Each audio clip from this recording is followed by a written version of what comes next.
Hello and welcome to Taste, Euronews' culinary magazine.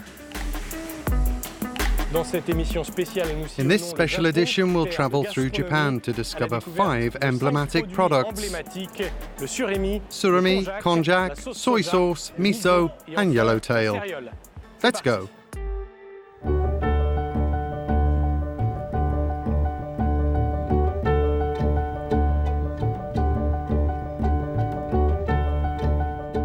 We begin our journey on the port of Odawara to discover the delicacy of surimi. Nothing to do with the industrial crab sticks we find in Europe. Here its production is ancestral, handmade by masters. Odawara is nestled between the mountains and the Great Sagami Bay, south of Tokyo. We're meeting Thierry Voisin, a French Michelin-starred chef living in Japan. He's going to show me the most famous surimi-making houses, and especially the flagship product, kamaboko. What is kamaboko? Kamaboko, just like judo, is an art. It is of exceptional nobility, a way to value fish. Let's go meet the kamaboko master, the sensei in Japanese. Sensei, hello. Traditional kamaboko is made of fresh fish. In a few precise movements, the fillets are removed, ready for transformation. Working by hand allows us to check the quality of the fish one by one and adjust the cooking temperature and other elements. The dough will be lighter, which is very important for the texture. Odawara has other benefits. The mountain water which permeates the fish paste is rich in minerals, making it perfect for shaping. The fish is shaped with a knife on wooden planks. Steam cooked, bathed in cold water, the kamaboko is ready. You see, Cyril, it looks like it's machine-made. They are all the same, but it's done by hand. That's true. Let's go taste. I can't wait. In the neighbouring buildings, elegant shops bear witness to the love the Japanese have for this refined dish, which they offer as presents during festivities. We sit down for a tasting. You have here a baked surimi, another one fried, and that one has been poached. You finally have Japan's most popular, a kamaboko that was steamed and carved on a wooden board.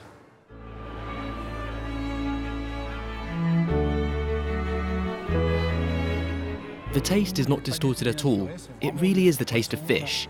We feel the mirin that is added, which brings a little sweetness. Here we have a typical Japanese product. This is typical Japan. We have the texture, the taste. I really want people to discover this product. For me, it's really exceptional.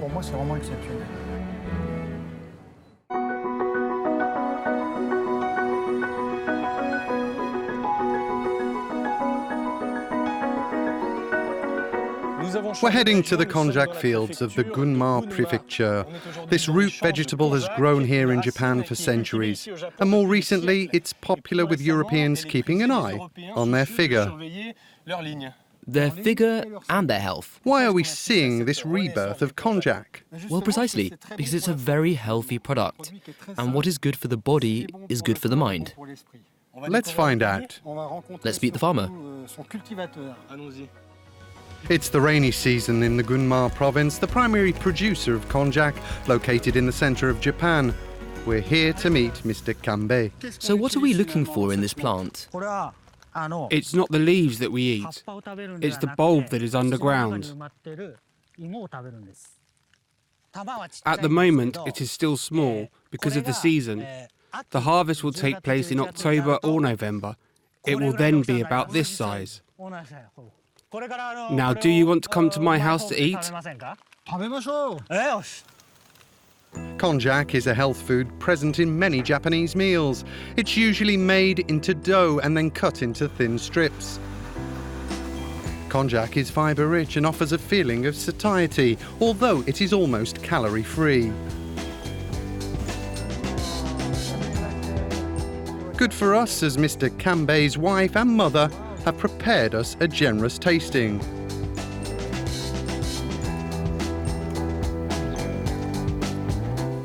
The texture, the taste, in Japanese we call it yasashi aji. It's a friendly taste. There's no aggressiveness at all here. It's nice, and by eating it, you feel that it's good for your health. Funny, isn't it? Thierry Voisin returns to Tokyo. We're staying in the Konjac region where the root vegetable is used in many ways. This supermarket is dedicated to the product. Even when I eat a lot, it doesn't make me get fat. It's good for the health. Here we find konjac paste. It can also be transformed into popcorn, ice cream, noodles, or even rice. It's very good for people with diabetes. It helps lower the calorie intake.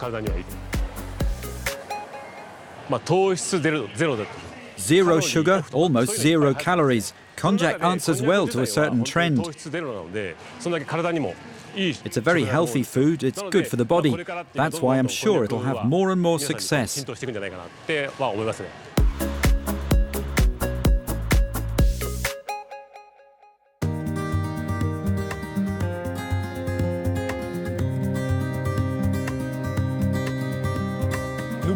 We're now in Maebashi to talk about a must in Japanese cuisine, soy sauce, or shoyu.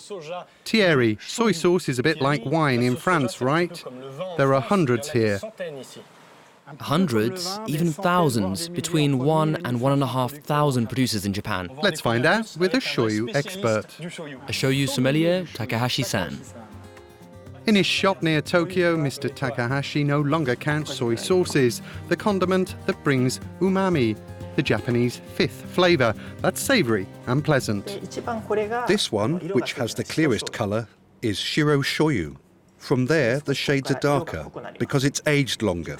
This one has the most powerful aromas. It is tamari. Can you smell that?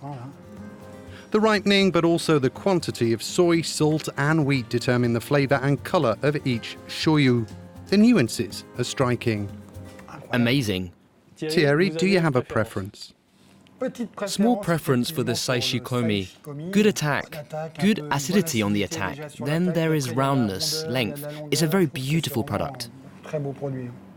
Its producer comes from the Nagano region. I can give you his contact, so he can show you how he makes shoyu. We head to Nagano. We meet the son and the father. At Okubus, shoyu has been part of the family history for 133 years. Knowledge lives through time as microorganisms crackle in the fermentation barrels. My father often said, you have to do the right thing and wait.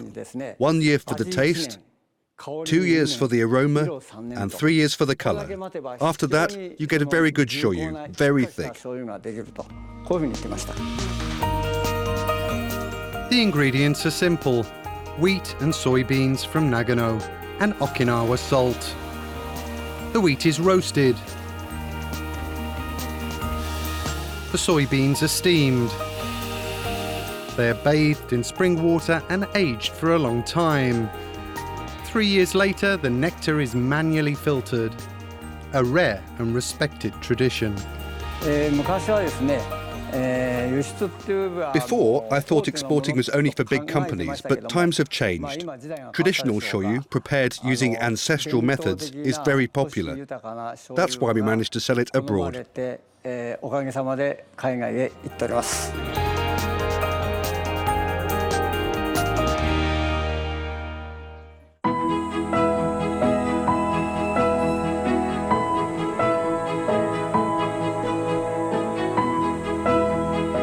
We're in the Nagano Mountains, nicknamed the Japanese Alps, famous for the production of miso, a fermented soy and rice paste.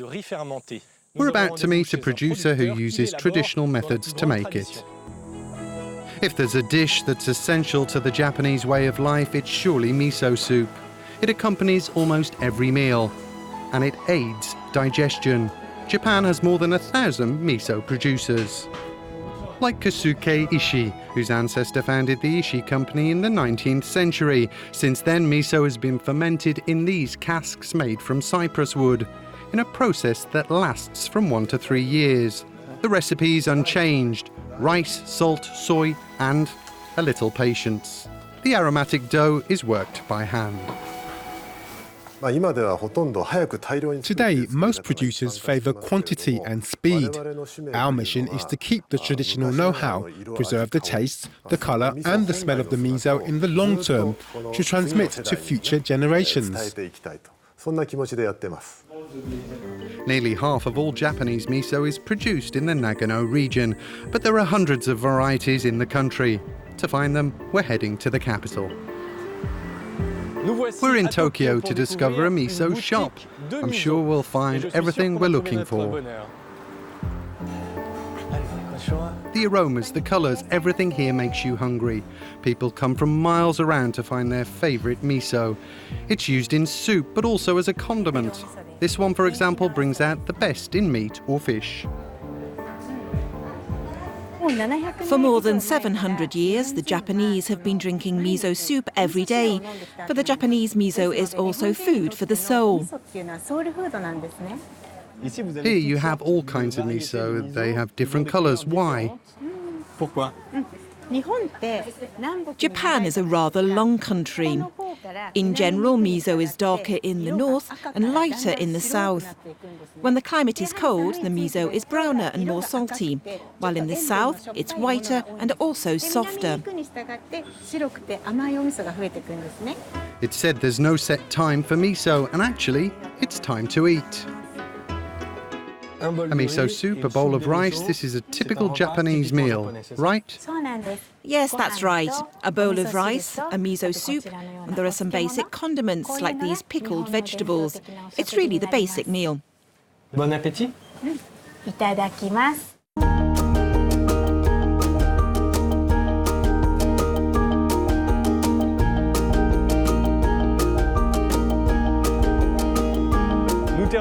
We're ending our trip here in the Wakayama prefecture to discover an iconic fish from Japan, the yellowtail. It's a fish of choice for sushi and sashimi, but it can also be cooked in many ways. But first, let's see how it's produced. We have an appointment with some fish farmers. Kushimoto is in the south of the country. Here, these Kindai University researchers are behind what they call the Blue Revolution. That is, to produce fully farmed fish without catching the fry at sea. In these nets we can see yellowtails known here as buri. They are one of Japan's most exported fish. So the technique here is to reproduce the whole life cycle of the yellowtail. Yes, we hatch eggs ourselves and raise the babies with love. When they're big enough, we bring them to this farm at sea, and after 2 years, when they reach 3 to 5 kilos, they're ready to be consumed. So these, can we eat them already? Oh yes, they're delicious.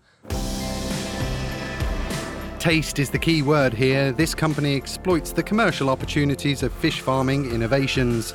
It exports to many places in the world, including Europe, where the Japanese yellowtail is appearing more and more on the menu, without having to wait for the fishing season. We are able to produce quality farmed yellowtail all year round. Before, we could not achieve the quality of the wild fish, but today, our farmed buri is of higher quality, and notably, it's fatter. The yellowtail is one of Japan's favourites. To understand why, we're heading to Osaka, to a restaurant specialising in fish. Here we're shown how to make a delicious yellowtail dish.